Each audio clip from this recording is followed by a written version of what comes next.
Hello and welcome to Politics Theory Other. In the Wisconsin primary last week, the socialist candidate Francesca Hong was narrowly defeated by her more centrist Democrat opponent, and it's been argued that the result shows the limits of left politics in swing states and outside of Democrat voting heartlands, in spite of the prior victory of Abdul El-Sayed in Michigan. To talk through both campaigns and what they tell us about the viability of left politics in the United States today, I was joined by co-founder of the Action Centre on Race and the Economy, Maurice Weeks. If you find this interview useful, then please do consider becoming a £5 patron of the podcast. The show depends entirely upon listener support, and as well as keeping PTO going, you'll also get access to bonus content. You can support the show in pounds or whatever your local currency happens to be, and you can pledge any amount you choose. Go to patreon.com/polltheoryother to sign up. Maurice Weeks is co-founder and former co-executive director of the Action Centre on Race and the Economy. His writing has appeared in These Times, Colour Lines, The Forge and Truth Out, and he lives in Detroit.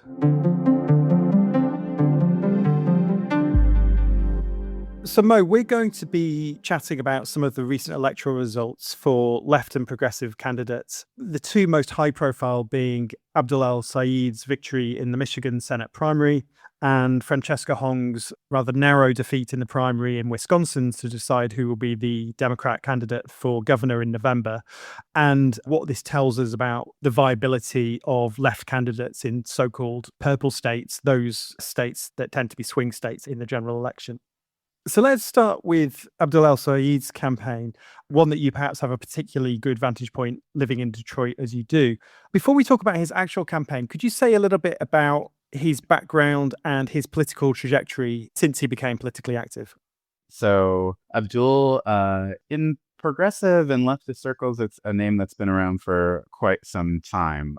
So he was the director of the health department here in the city of Detroit at a particular time in the city where he was able to institute some programs that really helped folks that were really, really struggling. He had an eyeglass distribution program for folks who were under a certain income level and other really good things that kind of just set a great baseline for providing public health services to those experiencing poverty in the city.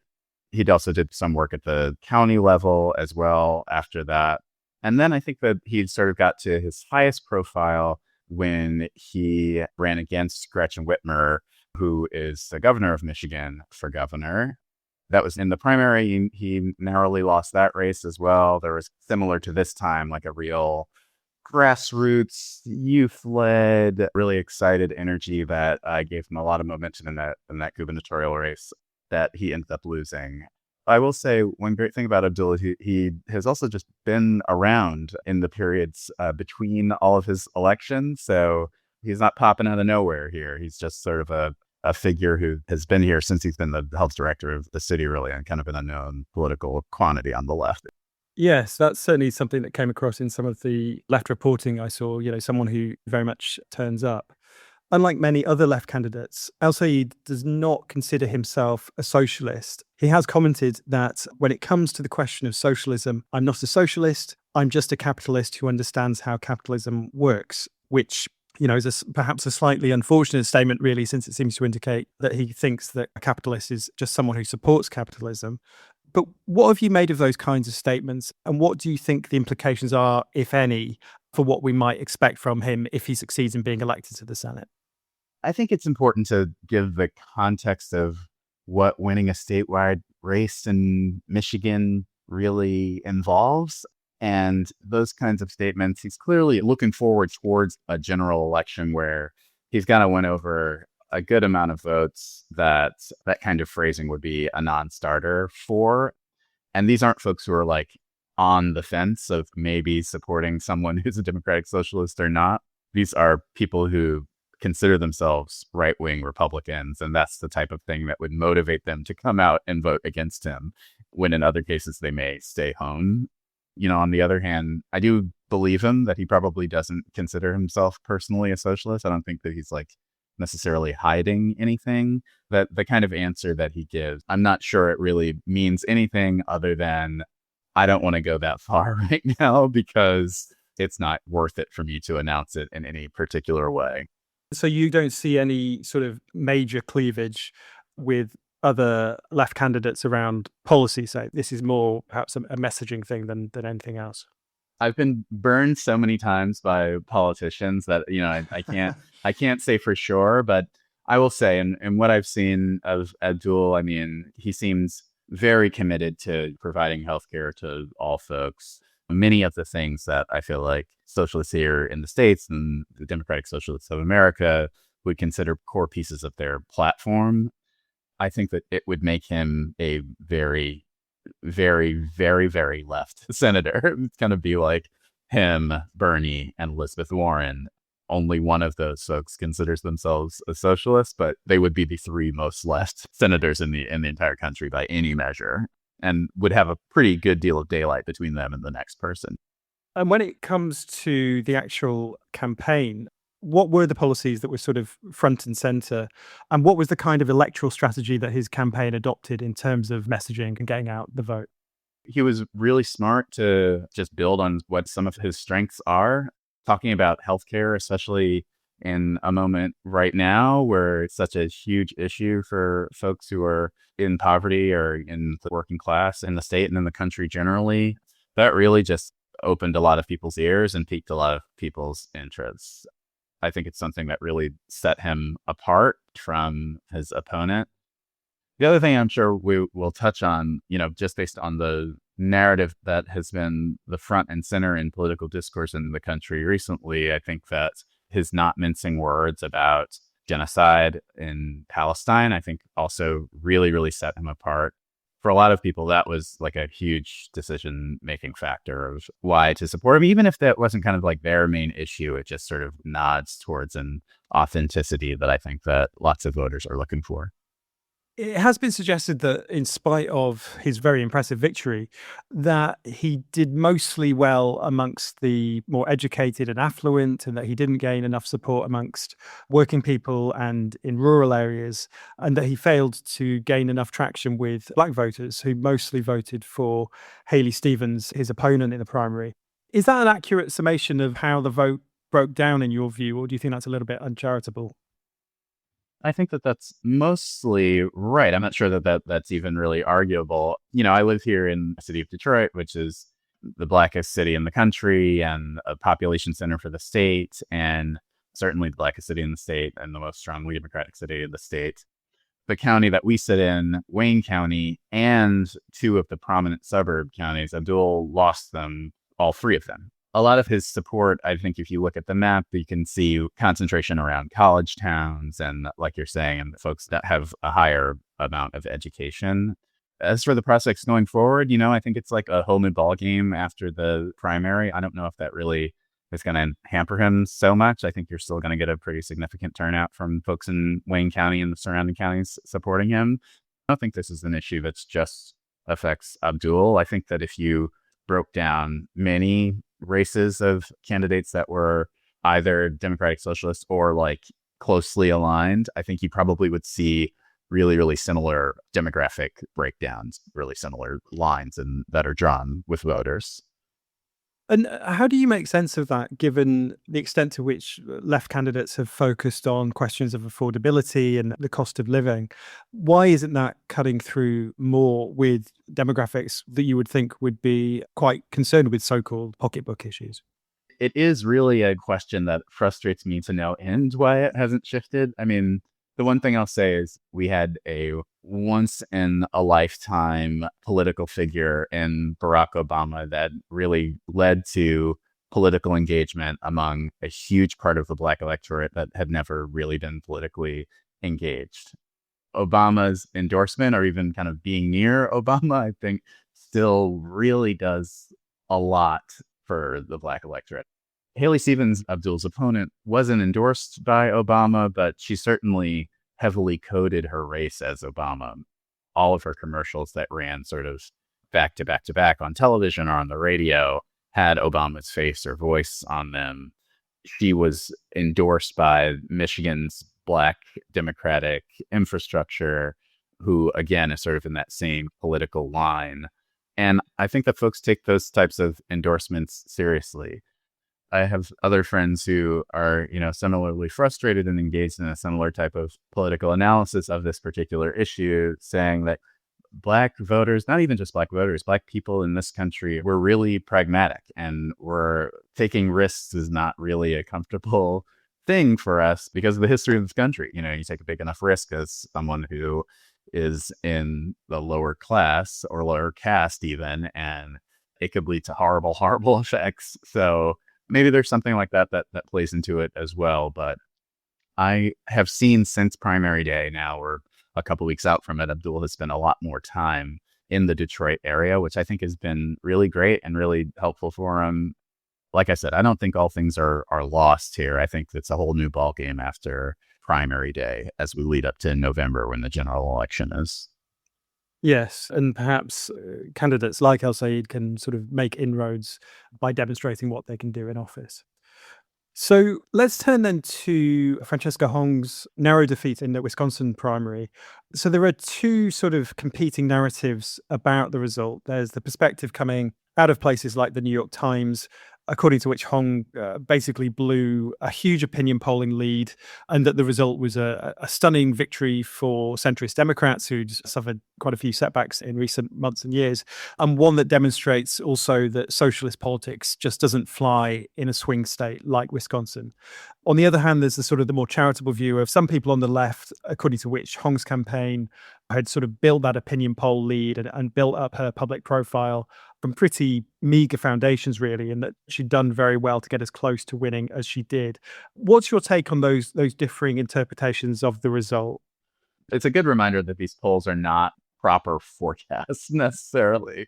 Like, especially in the primaries where it's a very difficult population to poll, really. The folks who are kind of motivated enough to get out for a primary when there's not as much get out the vote effort by all of these different organizations and institutions. Look, that race also, it was kind of funky. There was some movement in the race at the kind of the last second, which likely threw off the polls too, and kind of gave this mirage that she might have been up further than she was.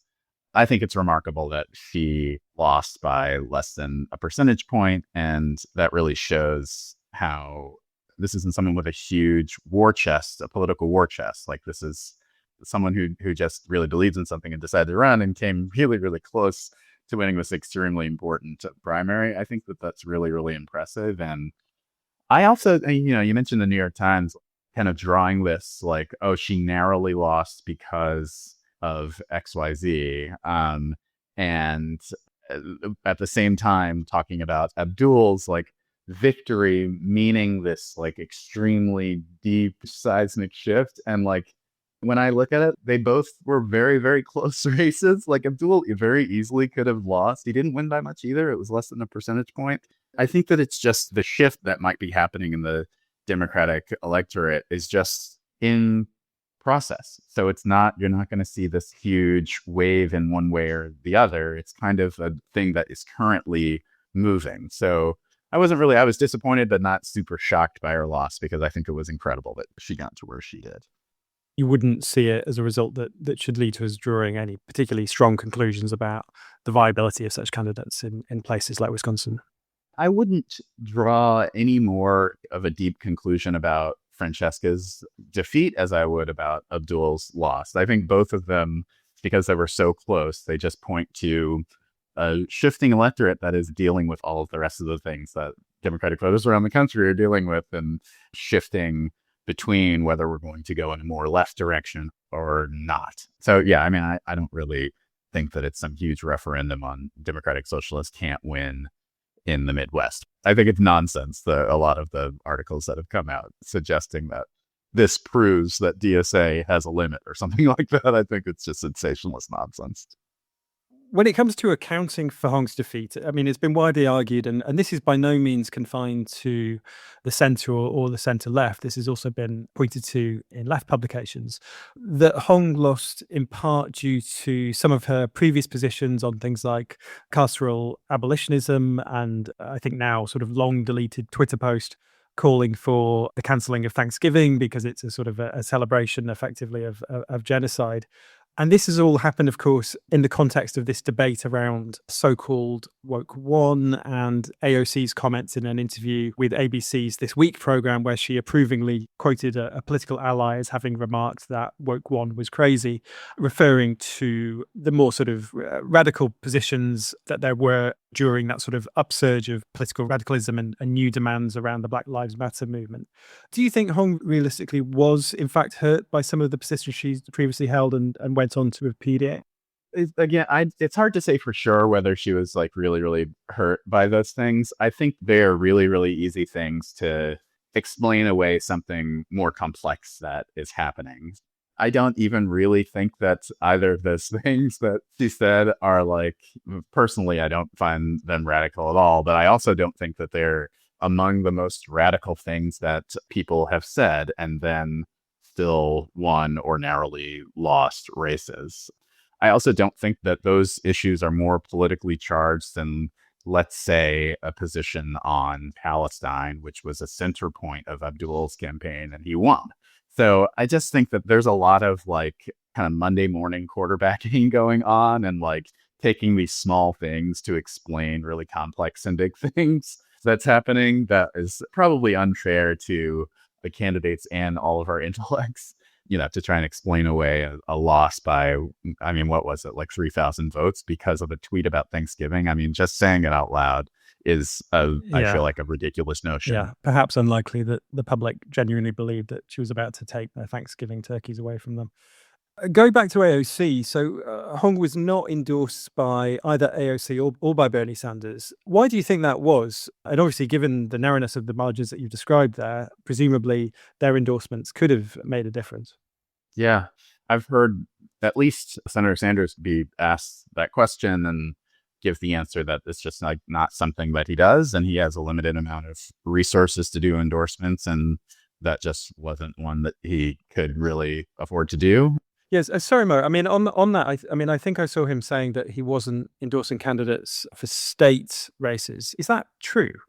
Yeah, it seems like it's even in that quote, or I think it was an interview I heard where he said that, he also gave an exception of the time that he did it in this cycle as well. So, to be totally honest, I don't know how those types of decisions are made by the senator or by AOC. Do I think that it would have made a difference? Absolutely. I mean, like, they're two historically popular figures on the left, and you lost by 3,000 votes. It definitely gets some folks out.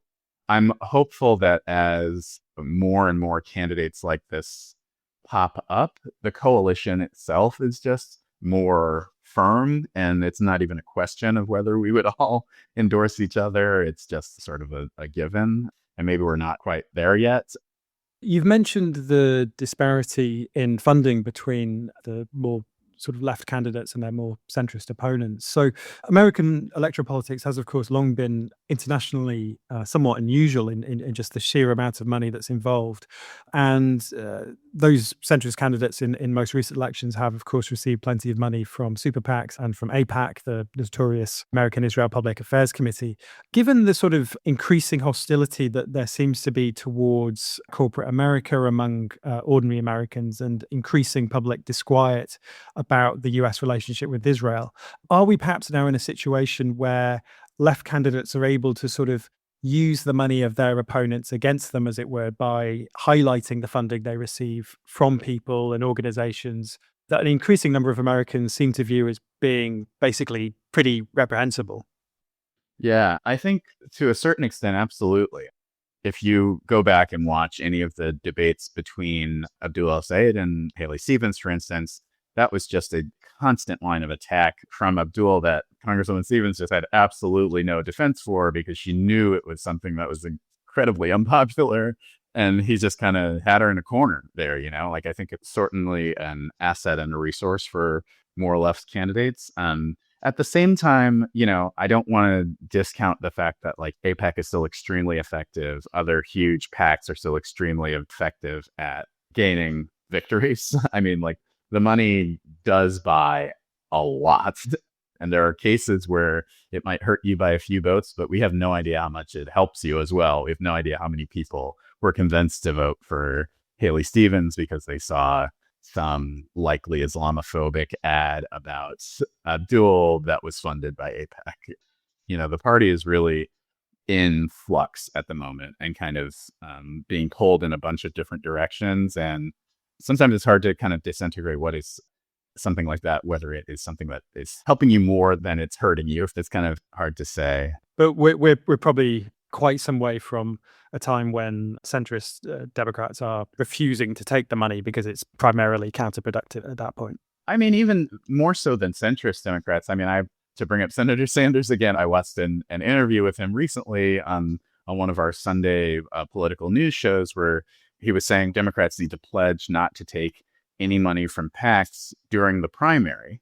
And he specifically said during the primary because he wants Democrats to take money from PACs during the general because you really just have no choice. This is his words. Like you'd be outspent 50-1 and it'd be a really difficult path to win an election being outspent by that much. So I think there's still a lot to be figured out of like what is exactly practical, what is exactly, sort of our core moral compass, like those kinds of things I think are still very much in flux. I mean, it'd be sort of fascinating to see, I suppose, how much money would be available if there was a sort of genuinely left candidate for president. But perhaps we'll find out soon. Most of the coverage in the press has been on the contests in Michigan and Wisconsin. But could you say something on how left candidates did elsewhere? Yeah, I will say most of my focus has also been on the Midwest, just based on my life and my work. And there are still plenty of contests still happening. I think on a whole, there hasn't really been this enormous seismic shift that I think if you turn on any American cable news show, they will talk about DSA invading as if it is an opposing army. Like it sounds as if there are just like, there is a candidate around every single corner and they're winning and there's nothing we can do about it. Like, yeah, I think the armed campaign starts next year, doesn't it? I don't think. Yeah, right, exactly. Yeah. I don't really think that has any basis in reality. I mean, most of the Democratic primaries, if you look as a whole, went to chalk, as it were, and the folks who were the establishment candidate and funded the most ended up winning because that is how American politics has worked, certainly since 2010 and even well before that. I think the reason that folks like Abdul and Francesca had so much focus on them is because there's kind of this narrative of like, oh yeah, you can get Zoran, but that's in New York City. And of course, there's a bunch of leftists in blue ass New York City, but you can't win in Michigan. You can't win in, name the other Midwest states. And sorry, Mo, I mean, a funny thing with that is that it does at the same time kind of undersell how remarkable Mamdani's victory was, right? To have a socialist, a self-avowed socialist mayor in New York is pretty extraordinary. And now it's just sort of described as if, well, yeah, that's just standard New York stuff, isn't it? I mean, it's so incredible that has taken off when if you just glance at the last 4 New York mayors, like one of them is one of the richest people in the world. The other was a cop. Like it's not normal at all that, Zoran was able to pull off that victory. But nevertheless, that I think just shook part of a narrative. So now it is kind of the main story. So yeah, as a whole, I think that there were some high profile victories. I'm not sure that it's even arguable that there's not like this enormous class of socialists who are now going to like make their way into office. And honestly, we still have a general election as well. And we know that lots of the country is extremely right-wing and fascistic. And all these candidates have their work cut out for them as well. It's not over yet. We know, of course, that the Democratic National Committee and organizations such as the Third Way think tank are mobilizing to try and discredit left candidates effectively. And of course, here in the UK, we experienced a very successful effort by the right wing of the Labour Party and its supporters in the media to destroy the Corbyn project and to sort of drive socialists out of the Labour Party. How successful do you think those efforts will be in the US context, given that the Democratic Party is obviously a very different beast from a European-style parliamentary vehicle? Like you're saying, the difference is kind of people vote red or blue, and there's not really a kind of in-between mid-level choice that you have. And after the primary, at least as far as Michigan is concerned, I think a lot of folks are just shifting to supporting who is now the Democratic candidate, which is not happening with everyone. There are certainly some PACs, for instance, that under normal circumstances might have supported the Democratic candidate who are now going to switch parties entirely and fund from the other side. But I think for now, honestly, a lot of this is just chest beating or whatever you call it, like by these centrist groups. And I'm not sure that there's going to be like this huge shift of folks who might have supported a Democratic candidate somehow like no longer supporting or attacking from the other side. It certainly will happen in little bits, but especially as long as we have kind of this boogeyman of the Trump administration, I think a lot of folks are still really so much thinking in like a red or blue brain framework that like it just won't allow them to. It will be really interesting to see what happens after the boogeyman is gone, because I think that in many ways that's just scrambled so many people's brains. It'll be interesting to see what happens. I don't think that there's going to be any slowdown in the rise of democratic socialism in America. I mean, hand to God, I hope there won't be. So it'll be interesting to see what happens after Democrats can't say, well, we have to support these candidates, even if we think they're crazy socialists, because we can't let Trump win. Guess I won't have to wait too long. You've been listening to Politics Theory Other. If you've been enjoying PTO and finding it useful, then please do consider becoming a £5 supporter on Patreon. The show depends entirely on listener support, and if you sign up, you can access bonus content, including listener questions episodes with PTO guests. Go to patreon.com/poltheoryother to sign up. The show's music and graphic design is produced by Planet B Productions. Thanks as ever for listening. I'll be back soon.